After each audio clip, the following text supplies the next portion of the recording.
America കണ്ട ഏറ്റവും വലിയ ഒരു ഫ്യൂണറൽ സർവീസ് ആയിരുന്നു ചാൾസ് ക്രിക്കിൻ്റെ ഫ്യൂണറൽ സർവീസ്.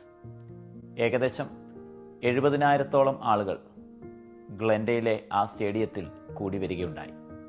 മാത്രമല്ല, ഏകദേശം 100,000-ഓളം വരുന്ന ആളുകൾ ലോകത്തിൻ്റെ വിവിധ സ്ഥലങ്ങളിൽ ഇരുന്നു കൊണ്ട് ആ മെമ്മോറിയൽ സർവീസ് വീക്ഷിക്കുകയുണ്ടായി.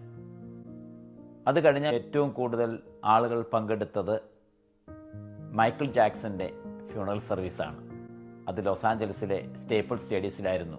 ഏകദേശം 17,500-ഓളം ആളുകൾ ആ സർവീസിൽ പങ്കെടുത്തു.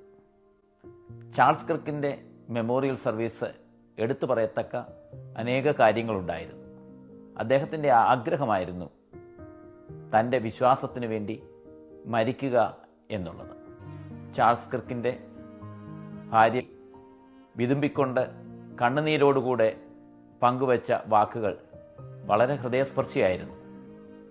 ഞാൻ എൻ്റെ ഭർത്താവിനെ കൊന്ന ആ വ്യക്തിയോട് ഞാൻ ക്ഷമിച്ചിരിക്കുന്നു. കാരണം തൻ്റെ ഭർത്താവ് സേവിച്ച ക്രിസ്തുവും ക്ഷമിക്കുന്ന വ്യക്തിയായിരുന്നു. ക്രിസ്തുവിൻ്റെ മരണം ഇന്നും അനേക പ്രിയപ്പെട്ടവരുടെ ഹൃദയങ്ങളെ മാറ്റി മറിക്കുന്നു.